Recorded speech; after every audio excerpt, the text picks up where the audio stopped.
बिस्मिल्लाहिर्रहमानिर्रहीम अस्सलाम वालेकुम। आज के लेक्चर में हम ई कैट का टॉपिक एरोमेटिक हाइड्रोकार्बन्स डिस्कस करेंगे।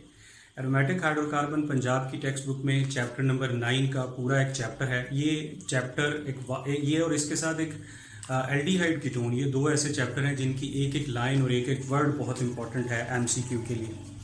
एरोमेटिक हाइड्रोकार्बन्स की हमारे जो बुक है ये या हमारा जो सिलेबस है, इसके मुताबिक तो हम उन कंपाउंड्स को कहेंगे जिनमें बेंजीन रिंग मौजूद है। लेकिन एक्चुअली एरोमेटिक टर्म जो है इसको हक्कल रूल एक्सप्लेन करता है।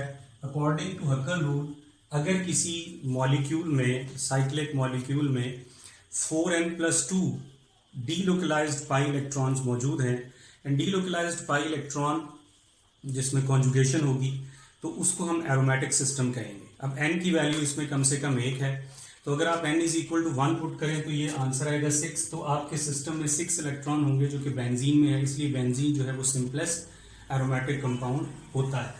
इसके अलावा 10 इलेक्ट्रॉन हो, 14 हो, यानी 4n+2 डीलोकलाइज्ड इलेक्ट्रॉन हो, पाई इलेक्ट्रॉन हो और वो डीलोकलाइजेशन यानी रेजोनेंस में। इसी तरह से अगर आपके कंपाउंड में 4n पाई इलेक्ट्रॉन्स हैं, यानी कॉन्जुगेशन तो है, डबल और सिंगल बॉन्ड ऑल्टरनेट पोजीशंस पे तो हैं, लेकिन इलेक्ट्रॉन टोटल 8 हैं या 4 हैं या 12 हैं, तो वो सिस्टम एरोमेटिक सिस्टम नहीं होगा, उसको हम एंटी एरोमेटिक सिस्टम कहेंगे। जबकि अगर किसी मॉलिक्यूल में इलेक्ट्रॉन सिरे से डीलोकलाइजेशन है ही नहीं तो उसको हम नॉन एरोमेटिक सिस्टम कहेंगे। तो एरोमेटिक टर्म की बेस पे एरोमेटिक, एंटी एरोमेटिक और नॉन एरोमेटिक 3 क्लासेस होती हैं। लेकिन हम उन्हीं चीज़ों को जो हमारे सिलेबस का हिस्सा है, यानी हम बात करेंगे बेंजीन से, कि बेंजीन के कंपाउंड्स को हम एरोमेटिक हाइड्रोकार्बन्स कहते हैं। बेंजीन में जो क्लासिफिकेशन है इसकी एरोमेटिक की, वो 2 तरह से होती है। मोनोसाइक्लिक, जैसे नाम से जाहिर, ऐसे कंपाउंड जिनमें एक बेंजीन रिंग हो। पॉलीसाइक्लिक, ऐसे कंपाउंड जिनमें एक से ज़्यादा बेंजीन रिंग्स हो। एक से ज़्यादा बेंजीन रिंग में देन फ्यूज्ड होते हैं हमारे पास, जिसमें बेंजीन रिंग आपस में ऑर्थो पोजीशंस पे कॉमन होते हैं। 2 बेंजीन रिंग, जैसे ये नैफ्थलीन का स्ट्रक्चर है, ये एंथ्रासीन का स्ट्रक्चर है। क्योंकि हमें एमसीक्यूज को सामने रखते हुए ये करना होता है, तो आपको ये स्ट्रक्चर्स और नाम याद रखने हैं, ठीक है। इनमें जब स्ट्रक्चर बनाएंगे तो total number of atoms, total double bonds, total pi electrons, ये सारी चीज़ें पता होनी चाहिए। आइसोलेटेड सिस्टम में बेंजीन रिंग जो है वो आपस में फ्यूज्ड नहीं होते, वो आप एक दूसरे से अलहदा होते हैं और उनकी कोई भी कार्बन आपस में कॉमन नहीं होती, तो इसको आइसोलेटेड सिस्टम कहेंगे। बायफिनाइल मीथेन का स्ट्रक्चर है, इसमें भी आपने देखना है कार्बन। फॉर एग्जांपल, अगर आपको एमसीक्यू आ जाता है कि बायफिनाइल मीथेन में टोटल पाई इलेक्ट्रॉन कितने हैं, तो 6 + 6 12 हैं। इसी तरह से आपको आ जाता है जी कि टोटल कार्बन कितने, हाइड्रोजन कितने हैं, ये फॉर्मूला क्या है, तो इसमें 6 + 6 कितने हो गए जी 12, और एक 13 कार्बन है, और हाइड्रोजन कितने 5, 5 and 2 12, ये C13H12 इसमें टोटल इसका फॉर्मूला बनेगा। इसी तरह से एक तो आपने ये जहन में रखना है। इसके अलावा एरोमेटिक जो हम हेट्रोसाइक्लिक में पढ़ते हैं, फ्यूरॉन जो हमारी एग्जांपल्स हैं, जैसे फ्यूरॉन है, जैसे पायरोल है, पिरीडीन है, ये भी एरोमेटिक में आते हैं। यानी आपके पास सिस्टम में कॉन्जुगेशन में 4n+2 पाई इलेक्ट्रॉन या लोन पेयर्स होने चाहिए, तो आपका सिस्टम एरोमेटिक कहलाएगा। अब इसके बाद अगला हमारा टॉपिक है नॉमेनक्लेचर। नॉमेनक्लेचर को मैं थोड़ा सा डिस्कस करूंगा। नॉमेनक्लेचर में एमसीक्यू के लिए सबसे इंपॉर्टेंट बात इनके कॉमन नेम होते हैं, आपको इनके कॉमन नेम आने चाहिए। आईयूपीएसी रूल्स तो बहुत आसान है कि आप जो बेंजीन के साथ सब्सटीट्यूएंट अटैच है, किसी भी पोजीशन पे अटैच है, आप उसका नाम लिखिए और बेंजीन लिख लीजिए, ये आपकी जो नाम है वो हो जाएगा। जैसे मिथाइल बेंजीन, कॉमन नेम इसका टॉलिन है। हाइड्रोक्सी बेंजीन फिनोल को कहते हैं। फॉर्माइल बेंजीन बेंजल्डिहाइड को कहते हैं। अमाइनो बेंजीन एनिलीन को कहते हैं। कार्बोक्सी बेंजीन, अगर COOH आप कभी प्रीफिक्स में लिखें तो इसको कार्बोक्सी लिखेंगे, कार्बोक्सी बेंजीन या बेंजोइक एसिड कहेंगे। अगर यहाँ पे विनाइल ग्रुप अटैच है, विनाइल बेंजीन या स्टाइरीन कहेंगे। क्यूमीन कहेंगे आइसोप्रोपाइल बेंजीन को। मिथॉक्सी बेंजीन को एनिसोल कहेंगे। देन ये जाइलीन है, जाइलीन के 3 आइसोमर्स हो सकते हैं, ऑर्थो, मेटा, पैरा। एक बात और कि ये जो ऑर्थो, मेटा, पैरा वर्ड्स अगर कहीं कहीं नेम में आते हैं तो ये कॉमन नेम को रिप्रेजेंट करेंगे। जब हम आईयूपीएसी सिस्टम में किसी का नाम लिखते हैं तो हम ऑर्थो, मेटा, पैरा नहीं लिखते, बल्कि 1 2 3 4 5 लिखते हैं। सो इसको हम आईयूपीएसी सिस्टम में 1 2 डाइमिथाइल बेंजीन कहेंगे। लेकिन अगर हम कॉमन नेम लिखना चाहें इसका तो इसको ऑर्थोजाइलिन कहेंगे। अगर ये मेटा पोजीशंस पे हो तो मेटाजाइलिन होगा, पैरा पे हो तो पैराजाइलिन होगा। 3 इसके आइसोमर्स होते हैं। इसी तरह से अगर हाइड्रोक्सी पोजीशंस आपकी ऑर्थो पोजीशंस पे है कैटेकोल है, मेटा पोजीशंस पे रिसोर्सिनल है, पैरा पोजीशंस पे हाइड्रोक्विनोन है। इसी तरह से ये फथैलिक एसिड है, अगर 2 COOH ग्रुप हैं, अगर एक OH है एक मिथाइल है तो उसे क्रीसोल कहते हैं। तो ये आपने जो बुक में जितने भी आपको नाम लिखे हुए हैं कॉमन नेम स्पेशली, ये बहुत इंपॉर्टेंट है MCQs क्वेश्चन के लिए। दूसरा, अगर IUPAC सिस्टम में हम बात करें नाम लिखने की और एक से ज्यादा फंक्शनल ग्रुप पॉलीफंक्शनल आपका मॉलिक्यूल हो बेंजीन रिंग के साथ, तो आपको प्रायोरिटी लिस्ट जो हमने अल्केन के टॉपिक में आपको बताई थी वो आपने याद करनी है। अल्केन वाली आप वीडियो को या नेट से भी आप वो इसको देख सकते हैं, priority list of functional group. तो प्रायोरिटी लिस्ट में आपको सिर्फ नंबर 1 का डिसाइड करना होता है। अब जैसे इन 3 फंक्शनल ग्रुप में हमेशा कार्बोक्सिल नंबर 1 पे आएगा।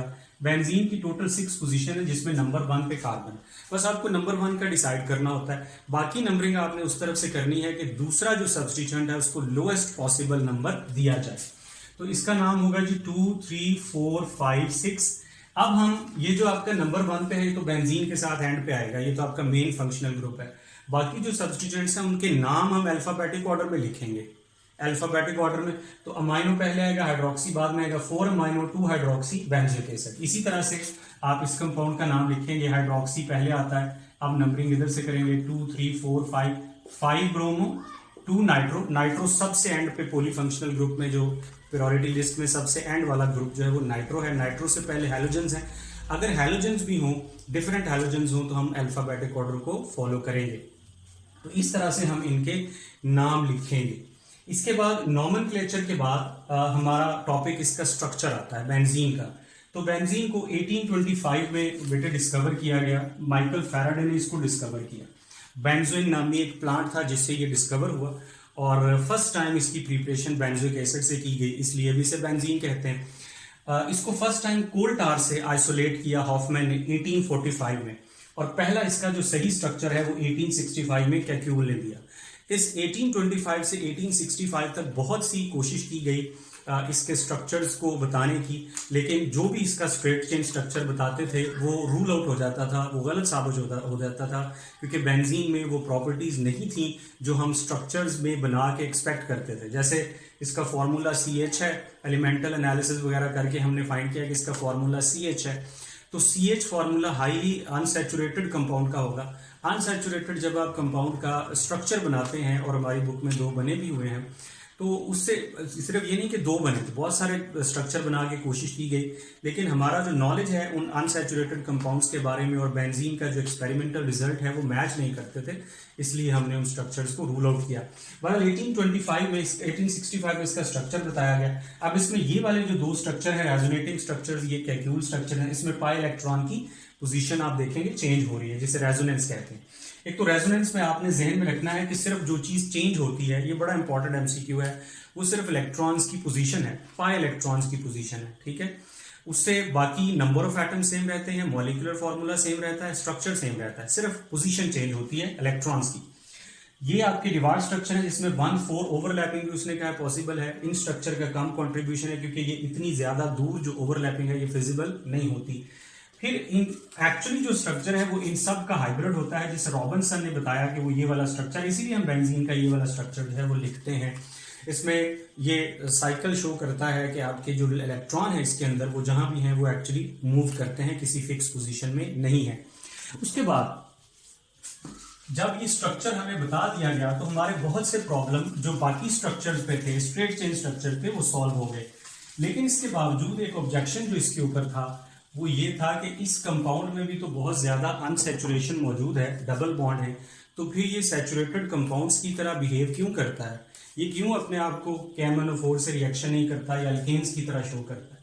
तो उसके बाद बेटे एक्सरे एनालिसिस से हमें पता चला, जब हमारे पास एक्सरे टेक्निक आती है तो एक्सरे एनालिसिस से हमें इसका स्ट्रक्चर वाजे होता है।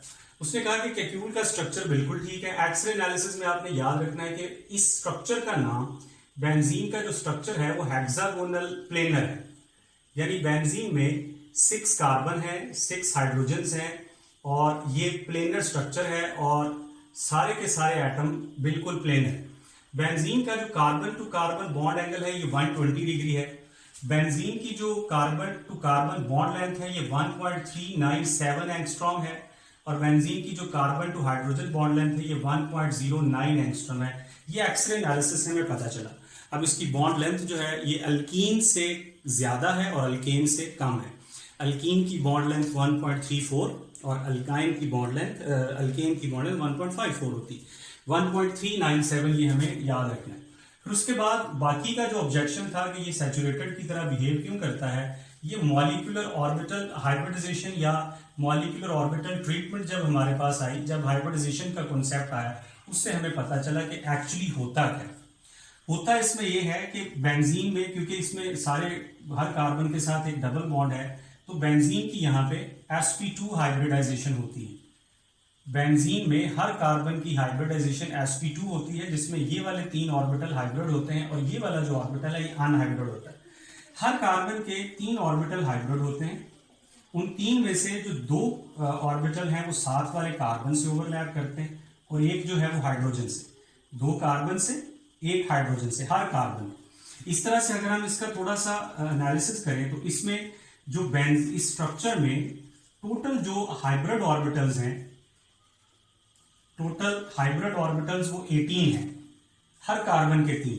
इसी तरह से अगर हम इसको और देखें तो इसमें टोटल जो सिग्मा बॉन्ड्स हैं वो 12 हैं। इसमें जो टोटल सिग्मा बॉन्ड, जो carbon to carbon sigma bonds हैं वो 6 हैं, और carbon to hydrogen sigma bond जो है वो भी 6 हैं। इसी तरह से अगर हम फर्दर इसको देखें इस स्ट्रक्चर में, और हम क्या देख सकते हैं, बॉन्ड एंगल वगैरह आपको पता चल गया। अच्छा, फिर इसके बाद जी इसमें टोटल जो पाई इलेक्ट्रॉन्स हैं, पाई बॉन्ड्स हैं, ये हम नहीं कहते बल्कि हम कहते हैं टोटल पाई इलेक्ट्रॉन्स। इसमें टोटल 6 डीलोकलाइज्ड पाई इलेक्ट्रॉन्स मौजूद हैं। होता यह है कि बेंजीन के जब ये सारे ऑर्बिटल, हाइब्रिड ऑर्बिटल इस तरह से ओवरलैप करके एक प्लेनर स्ट्रक्चर बना देते हैं, तो उसके बाद हर कार्बन के ऊपर जो हाइब्रिड ऑर्बिटल 90 एंगल पे मौजूद है। अच्छा, एक और बात जहन में रखनी है, पता होगी आपको कि किसी भी sp2 हाइब्रिडाइजेशन में जो हाइब्रिड ऑर्बिटल का आपस का एंगल है वो तो 120 होता है, लेकिन जो हाइब्रिड ऑर्बिटल का अनहाइब्रिड के साथ एंगल होता है वो हमेशा 90 होता है। 2pz के साथ जो हाइब्रिड ऑर्बिटल का एंगल है वो हमेशा 90 होता है। तो ये जो अनहाइब्रिड ऑर्बिटल है ये पूरे रिंग के ऊपर एक ओवरलैपिंग होती है, ओवरलैपिंग का एक क्लाउड बनता है, एक शीट बनती है। तो इससे ये होता है कि बेंजीन जो है उसके इलेक्ट्रॉन की मूवमेंट या रेजोनेंस की वजह से, रेजोनेंस का मतलब यही है कि different pairing scheme of valence shell pi electrons, उससे ये होता है कि आपके जो कंपाउंड है उसमें स्टेबिलिटी आती है, क्योंकि जब इलेक्ट्रॉन एक जगह पे स्टे नहीं करते होते तो फिर उनके साथ रिएक्शन मुश्किल होता है, तो उनके साथ किसी भी इलेक्ट्रोफाइल का उनको अप्रोच करना मुश्किल होता है। तो ये इसकी स्टेबिलिटी की रीजन है। फिर हमने इसका एक कंफर्मेटरी टेस्ट या इसका जो एनालिसिस है वो रेजोनेंस एनर्जी से किया। रेजोनेंस जैसे मैंने आपको बताया, different pairing scheme of pi electrons, इससे ये होता है कि कॉन्जुगेशन होती है तो फिर रेजोनेंस होती है, रेजोनेंस से स्टेबिलिटी आती है। तो रेजोनेंस की वजह से जो स्टेबिलिटी के लिए एनर्जी है उसे आप रेजोनेंस एनर्जी कहते हैं। जितने ज्यादा रेजोनेटिंग स्ट्रक्चर्स होंगे उतनी ज्यादा स्टेबिलिटी होगी, ये भी आपने जहन में रखना है। तो रेजोनेंस एनर्जी की कंफर्मेटरी टेस्ट के लिए हमने ये किया कि हमने एक कंपाउंड लिया जिसमें एक डबल बॉन्ड था, नाम था इसका साइक्लोहेक्सीन। इसमें हमने एक हाइड्रोजन का मॉलिक्यूल ऐड किया। जब हमने इसमें हाइड्रोजन एक ऐड किया निकल की प्रेजेंस में, तो इसमें से -119.5 किलो जूल एनर्जी इसमें से रिलीज होती है, और इस एनर्जी को हम हीट ऑफ हाइड्रोजनेशन कहते हैं, और आपका ये मॉलिक्यूल कन्वर्ट हो जाता है साइक्लोहेक्सेन में। ठीक है जी।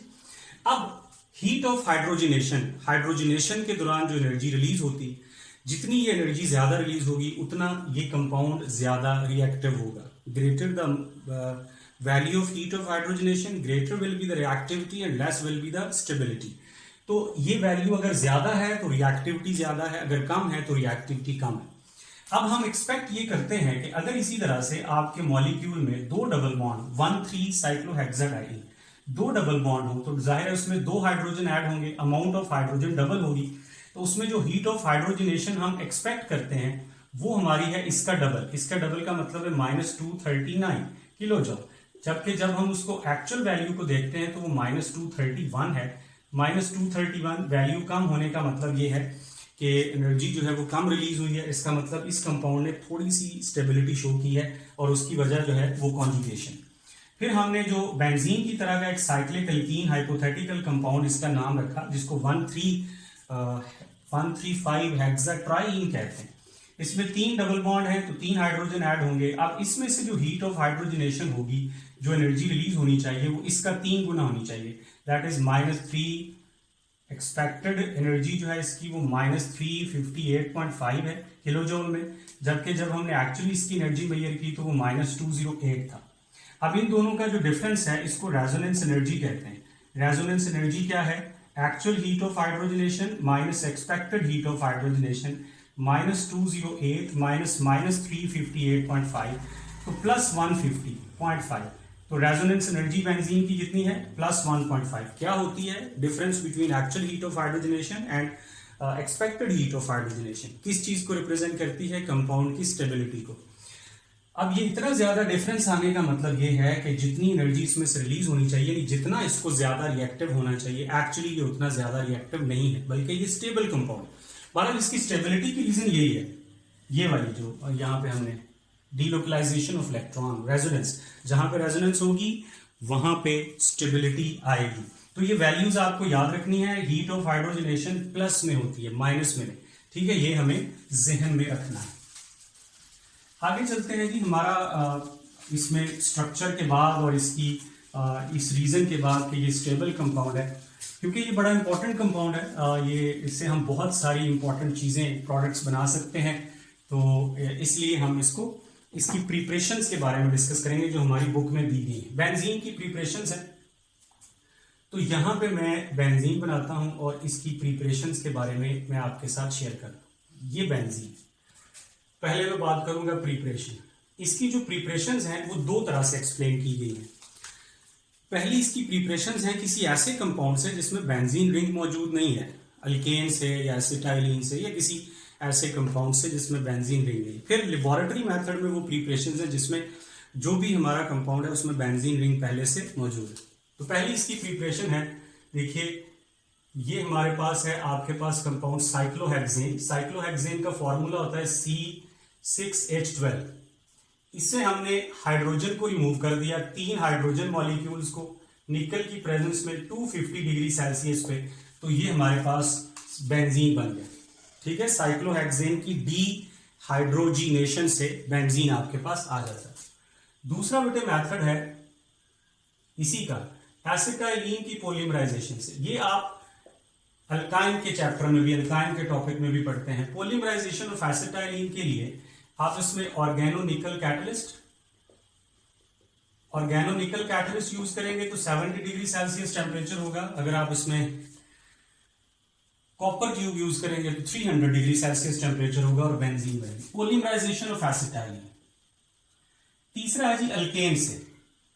अगर आप कोई स्ट्रेट चेन अल्केन लिखें, जैसे ये है स्ट्रेट चेन, ब्रांच नहीं है, सिर्फ हमने इस तरह से लिखा है ताकि हमें पता चल जाए। 6 कार्बन है इसमें, 14 हाइड्रोजन। इसको हमने एरोमेटिक कंपाउंड में बेंजीन में कन्वर्ट करना है। कैटलिस्ट है Al2O3, SiO2 एंड Cr2O3 और टेम्परेचर है 500 डिग्री सेल्सियस। तो इस टेम्परेचर पर, इन कंडीशंस पर आपका जो ओपन चेन अल्केन है ये चेंज हो जाएगा साइक्लिक में। इस प्रोसेस को एरोमेटाइजेशन भी कहा जाता है। ठीक है जी, बेंजीन इस तरह से भी बन सकती है। ये तीनों कंपाउंड जो हैं ये एरोमेटिक नहीं है, जहां से हमने एरोमेटिक बना लिया। अब जो लेबोरेटरी मेथड्स हैं इसमें बेटे पहला मेथड है, हम पहले से ऐसा कंपाउंड लेंगे जिसमें बेंजीन रिंग होगा। D carboxylation of sodium benzoate. D carboxylation के लिए हमेशा आप यूज करते हैं soda lime, NaOH and CO। आपकी बाय प्रोडक्ट होती है Na2CO3। ठीक है। दूसरा मेथड है फिनोल का रिएक्शन जिंक डस्ट के साथ। जिंक डस्ट, इससे आपकी बाय प्रोडक्ट बनेगी -ZnO और आपकी मेन प्रोडक्ट बनेगी बेंजीन। तीसरा मेथड है बेटा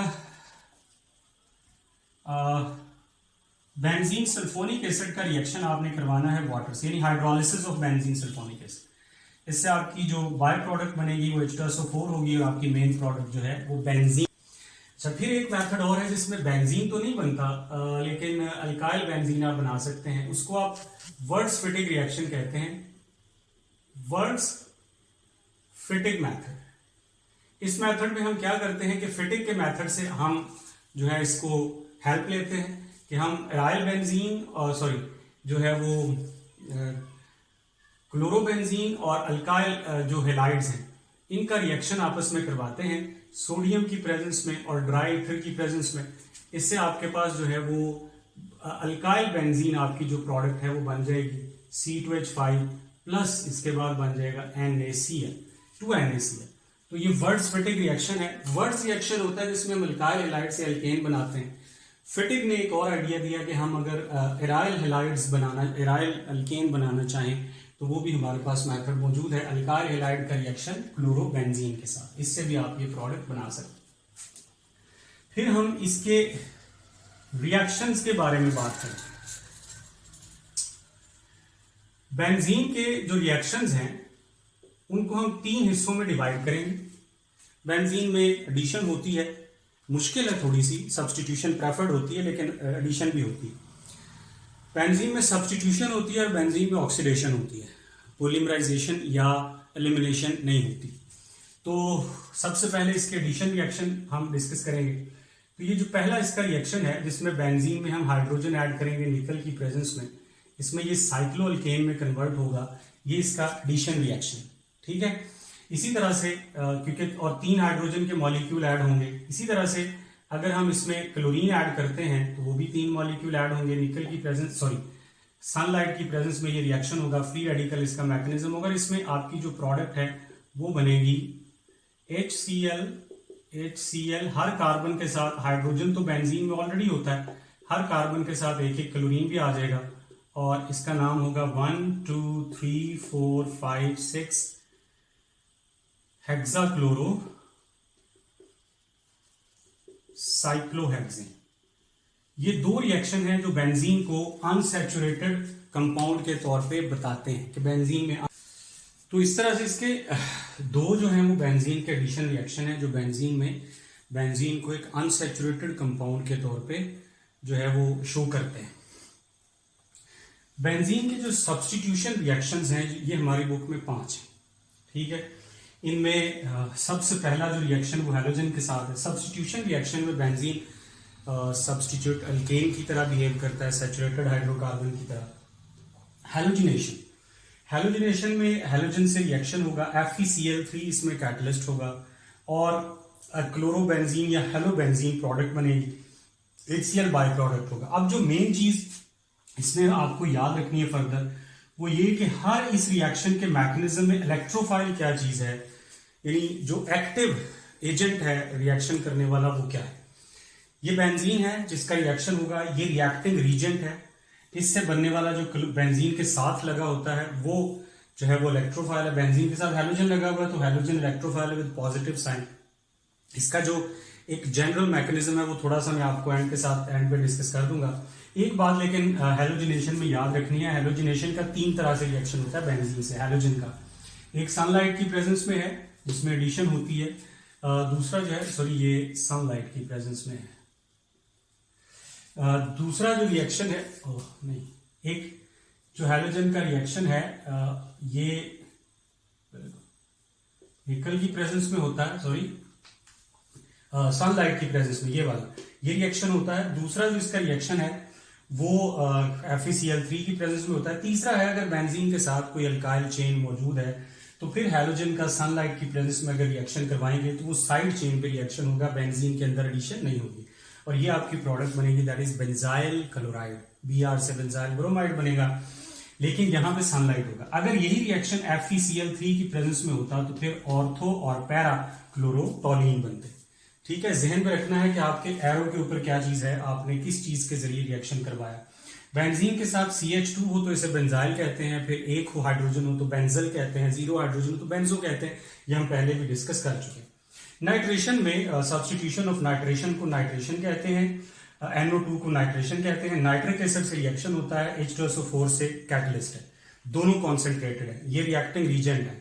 50 to 55 डिग्री सेल्सियस टेम्परेचर होता है, नाइट्रोबेंजीन प्रोडक्ट बनती है, NO2 पॉजिटिव इसका कैटलिस्ट है। इसी तरह से तीसरा जो है वो सल्फ्यूरिक एसिड से रिएक्शन है। सल्फ्यूरिक एसिड इटसेल्फ कैटलिस्ट है, 85 डिग्री सेल्सियस टेम्परेचर है, बेंजीन सल्फोनिक एसिड प्रोडक्ट बनती है, और SO3 कैटलिस्ट है, इलेक्ट्रोफाइल।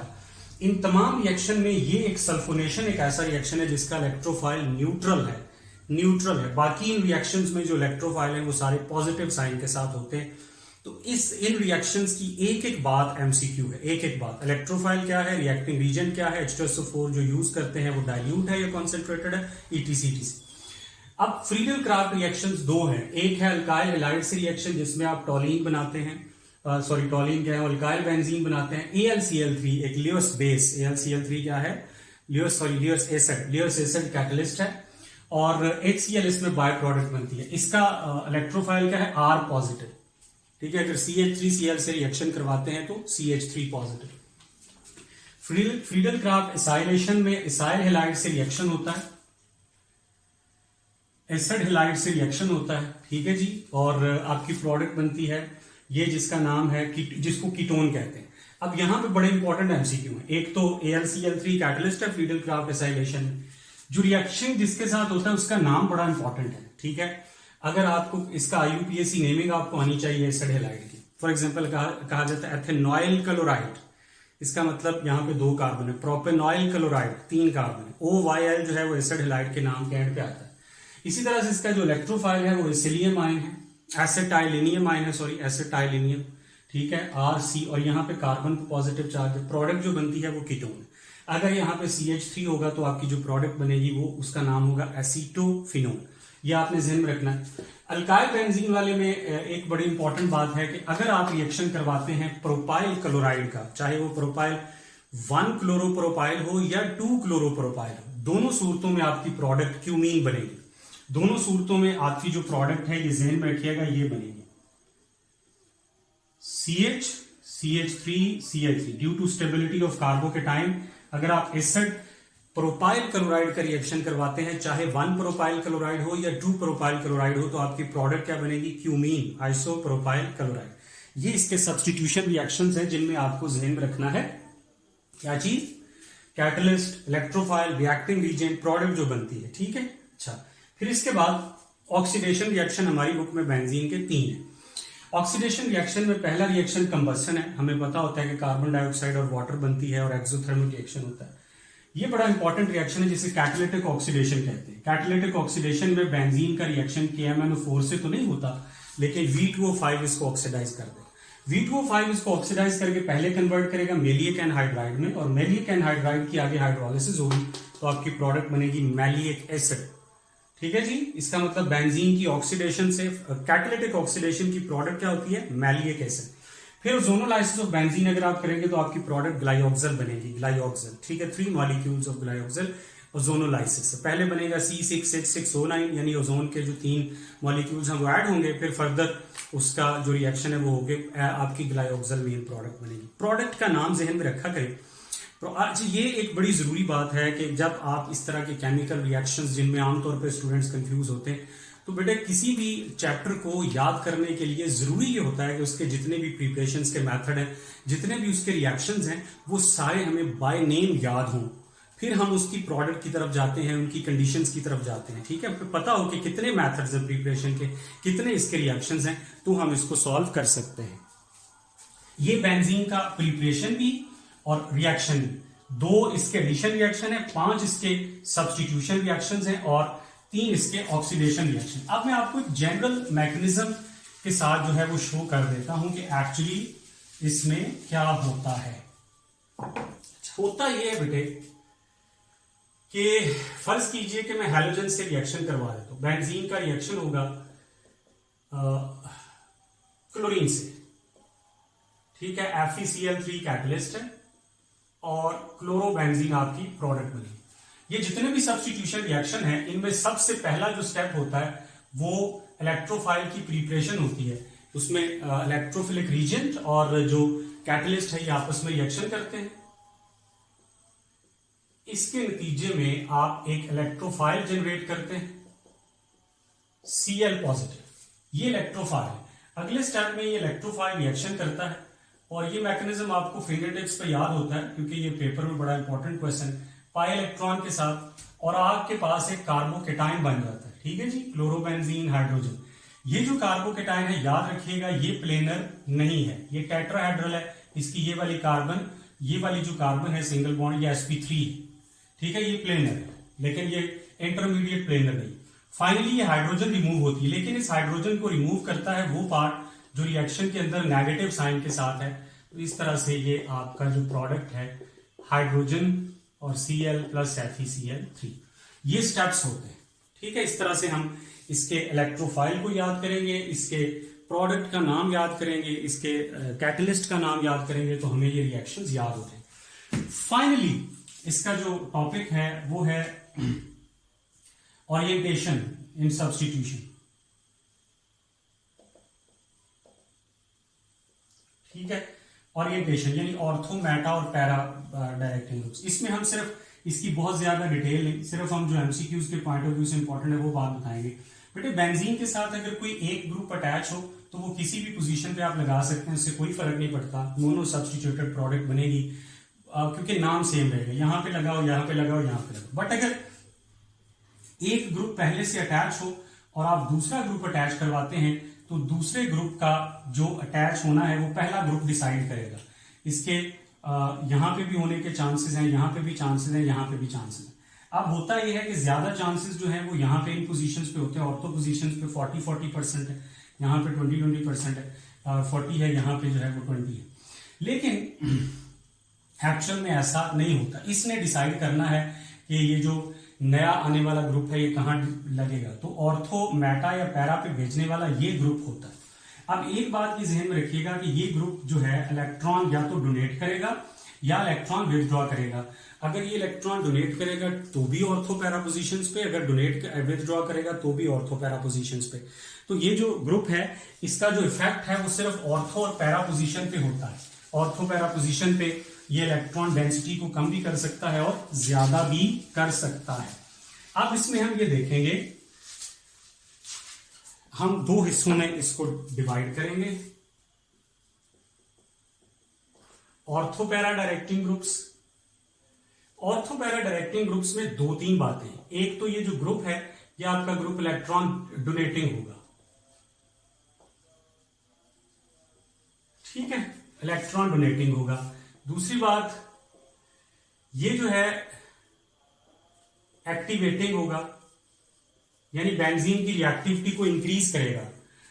एक्सेप्ट एक सिर्फ ग्रुप ऐसा है आपके हैलोजेंस में, हैलोजेंस जो होती हैं वो रिएक्टिविटी को ज्यादा नहीं करती, स्पेशली क्लोरीन के बारे में पूछा जाता है तो ये इलेक्ट्रॉन डोनेटिंग ग्रुप जो है इसका एक कॉन्सेप्ट, लेकिन मीजोमेरिकली ये इसका दूसरा ग्रुप भी है, ऑपोजिट इफेक्ट भी है। तो ये बेंजीन की रिएक्टिविटी को कम करेगा। इसके रिएक्शंस ऑर्थो पैरा पे होंगे लेकिन रिएक्टिविटी को ये कम करेगा। इसमें जो इलेक्ट्रोनेगेटिविटी है,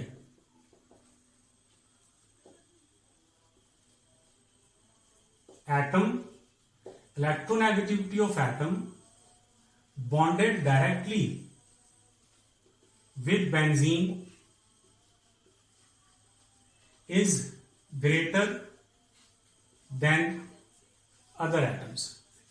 इसकी जो रिएक्टिविटी है, जो बेंजीन के साथ ग्रुप अटैच होता है उसकी इलेक्ट्रोनेगेटिविटी बाकियों से ज्यादा होती है। फॉर एग्जांपल देखिए NH2, अब NH2 में जो है वो नाइट्रोजन की इलेक्ट्रोनेगेटिविटी हाइड्रोजन से ज्यादा है, तो नाइट्रोजन हाइड्रोजन से इलेक्ट्रॉन लेगा, बेंजीन को डोनेट करेगा, डोनेटिंग है, रिएक्टिविटी को बढ़ाएगा। और ऑर्थो पैरा डायरेक्टिंग, इसके रिएक्शंस ऑर्थो पैरा पे होंगे। बाकी कौन से, जैसे इसमें कर लीजिए OH ग्रुप है, OR ग्रुप है, मिथॉक्स है, R ग्रुप है। इसी तरह से बेटे आप कह लीजिए जो है इलेक्ट्रॉन डोनेटिंग, जिसपे भी नॉन पेयर आप कहते हैं, हो सकता है SH है, या आपका हो सकता है हैलोजेंस हो सकती हैं, ये सारे जो है ये इलेक्ट्रॉन डोनेटिंग ग्रुप्स। अच्छा, फिर मेटा डायरेक्टिंग ग्रुप में क्या होता है, बिल्कुल इसका ऑपोजिट, ठीक है। यानी मेटा डायरेक्टिंग में आपका जो बेंजीन के साथ ग्रुप अटैच है ये इलेक्ट्रॉन विथड्रॉइंग होगा, ठीक है। ये डीएक्टिवेटिंग होगा, यानी ये बेंजीन की एक्टिविटी को डिक्रीज करेगा। और इसका जो इलेक्ट्रोनेगेटिविटी है वो बाकी एटम से कम हो। फॉर एग्जांपल CN ग्रुप है, इसी तरह से एल्डिहाइड एसिड है, एल्डिहाइड है, ठीक है, NH4 पॉजिटिव है। अगर जो बेंजीन के साथ ग्रुप अटैच है, अगर उस पर पॉजिटिव चार्ज है तो फिर वो इलेक्ट्रॉन विथड्रॉइंग होता है। अच्छा, इसी तरह से NO2 है, ये सारे जो ग्रुप्स हैं ये इलेक्ट्रॉन विथड्रॉइंग। अब इसमें से क्वेश्चन ये पूछे जाते हैं, इलेक्ट्रॉन डोनेटिंग ग्रुप्स कौन से हैं, इलेक्ट्रॉन विथड्रॉइंग ग्रुप्स कौन से हैं, कौन सा ऑर्थो पैरा डायरेक्टिंग है, कौन सा मेटा डायरेक्टिंग। जो सबसे इंपॉर्टेंट बात वो रिएक्टिविटी पूछी जाती है। तो बेटे जैसे मैं एक MCQ आपके साथ सिर्फ लास्ट में शेयर करता हूं कि अगर आपके पास ये एक MCQ हो, OH NO2 क्लोरोबेंजीन और बेंजीन, इनमें बेटे सबसे रिएक्टिव ज्यादा जो है ये है, क्योंकि इलेक्ट्रॉन डोनेटिंग ग्रुप रिएक्टिविटी को इंक्रीज करते हैं फर्स्ट नंबर पे। दूसरे नंबर पे जो है वो बेंजीन है, ये है तो इलेक्ट्रॉन डोनेटिंग लेकिन ये रिएक्टिविटी को याद रखिए कम करता है, और सबसे एंड पे ये है। ठीक है, अगर आपके ऑप्शन में दो ऐसे कंपाउंड हों जो इलेक्ट्रॉन डोनेटिंग हो, यानी दो ऐसे कंपाउंड हों जैसे आप कहें कि इन दोनों में से ज्यादा रिएक्टिव कौन होगा, तो जिसमें बेंजीन के साथ जो एटम अटैच है जिसमें उसकी इलेक्ट्रोनेगेटिविटी कम है, ये वाला ज्यादा रिएक्टिव एनिलीन। लिहाजा रिएक्टिविटी पूछी जाती है इलेक्ट्रॉन डोनेटिंग और विथड्रॉइंग, एक्टिवेटर और डीएक्टिवेटर, और ortho para Meta directing groups. ठीक है जी, ये आपका था चैप्टर नंबर 9।